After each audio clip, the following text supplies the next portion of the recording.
Machines. They've taken our hard labor, they've taken our menial tasks. Are they after our literary analysis? Let's find out. The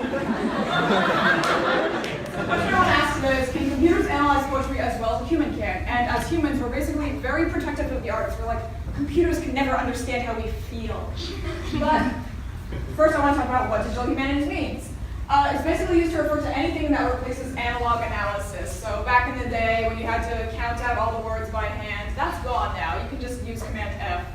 Every time you do that, you're replacing a lifetime of work from an 18th century scholar. Just think about that. For centuries, it's been close reading. It's all about close reading, which is you look at a text, you read the text, and you look at what each individual thing means in the context of the word. But now, distant reading is taking hold, which is basically, it helps you find patterns across texts that are invisible to the naked eye. And the best thing about distant reading is that you don't need to read the text, and you also don't even need to read the language. So that's pretty cool. And it's great for things that either cannot be measured by close reading or would take a really, really long time to do so. So how incompatible are robots with expressions of human emotion? In Alan Turing's Computing and Machinery and Intelligence in 1950, he entertained the objection from consciousness, which basically says machines are good at math, but they're not any good at feelings. And, you know, that's debatable. Alan Turing decided, yeah, they can feel. Like humans are just a bunch of machinery anyway. But what I want to say is that's the whole point, is that we get objective data of otherwise subjective things. So how do we translate this into computer speak? Basically, we need to take all the things we know, like style, it has a different tone, it's a different voice, a different feeling, and we need to make those into quantifiable things, such as sentence structure, spelling, vocabulary use of contractions, localized regional uses, temporal usages, dialects, anachronistic references, reflected ideologies, metrical composition, etc. So it's not so much about the ideas that you have, because you can still be correct about there's a different style, but it's about the way you have to ask the computer to do it. That's not a real proverb yet, but I will make it one. So who here wants to be an Anglo-Saxon poetic metricist? Not a few. Okay, I thought I'd corner the job market, but that's not apparently not. So basically all we know about Beowulf is that it was copied down by two different scribes, and the only reason we know that is because the handwriting is halfway through. So if they had been typing on a MacBook Pro, like, we just wouldn't know. And controversies are about the authorship debate, like we don't know who wrote it. Does it come from different source materials? What years was it written? Anywhere between the year 500 and the year 1066. The time period that the story takes place in, and was it an oral tradition or was it originally a written tale? So that brings us to this nice little word cloud here. Basically, this goes back to making style quantifiable. So poets always have this preference for what kind of meter that they like to use in their poems. For example, William Shakespeare, he loves iambic pentameter. It's his whole life, it's what he loves. So what we have to do is to translate it into computer speak. So basically all the stressed syllables become Z's, and all the unstressed syllables become X's. So you can tell, the biggest one is ZXLZX, which is two trochees, like dimple divers. That's beautiful trochaic diameter right there. And so you can tell there's a ton of different metrical constructions in Beowulf. And what I did last summer,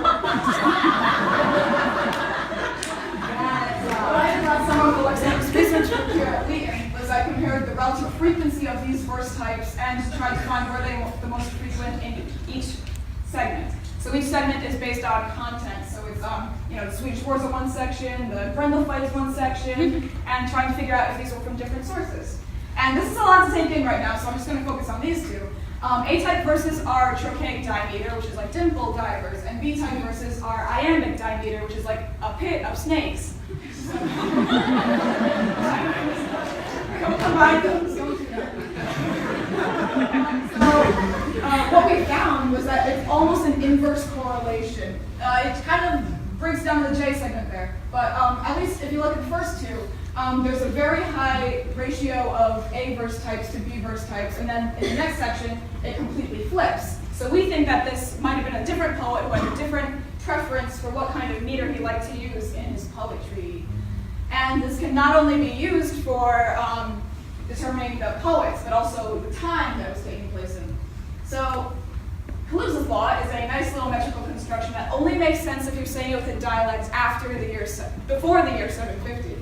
So it's kind of like if you had a poem and you didn't know what the date was, but you saw they uses twas and tis all the time. You'd be like, okay, yeah, that sounds like the 1800s or previous, and probably not 2016. So what we found was that Caligula's law kind of accumulates in these sections that are very traditional, such as the Joy in the Hall, the Lay of the Last Survivor, and the Father's Lament. So these are all sections that would have been super traditional and would have been in lots of different poems from the oral tradition, and not just Beowulf. And that's pretty cool because we can tell which sections are older than others and which ones are really new, like the ones at the end where they don't know what they're doing. And not only can this be applied across texts or multiple corpuses, this can also be applied to language itself. So Anglo-Saxon has 24 words that mean spear, including hunter spear, ash, ashhold, akar, vangar, darf, death spear, gafla, gar, garhold, cliffwood, hedisham, minewood, ord, short spear, spear, strail, broccoli, walgar, walgar, walgar, and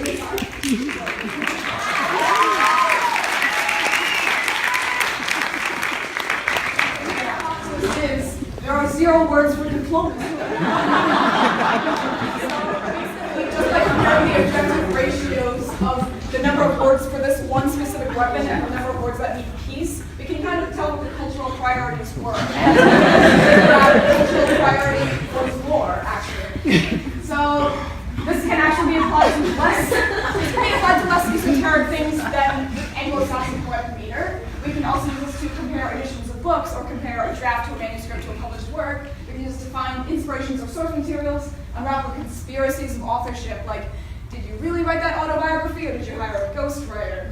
And you can also determine cultural priorities and preferences like we just did with the Anglo-Saxons.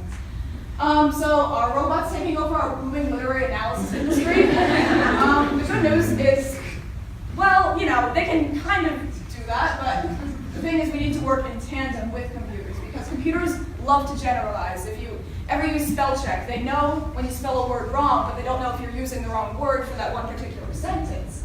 But humans love specificity because, you know, we're beautiful, misguided individualists who really love the freedom. So we work really well together, and humans can close read to tell computers what they need to analyze. Computers can tell us what patterns we need to look for, and then we can go back and examine those more closely, and then it's just an infinite Fibonacci spiral of beauty where everything works together beautifully. And this summer I'm going to go back to Wheaton College Lexonics to work on the entire Anglo-Saxon corpus, not just Beowulf this time. And if you're interested, please contact Professor Drown about that. But if you are not, and you know, that's kind of likely, then I encourage you not to fear the robot apocalypse. Thank you very much.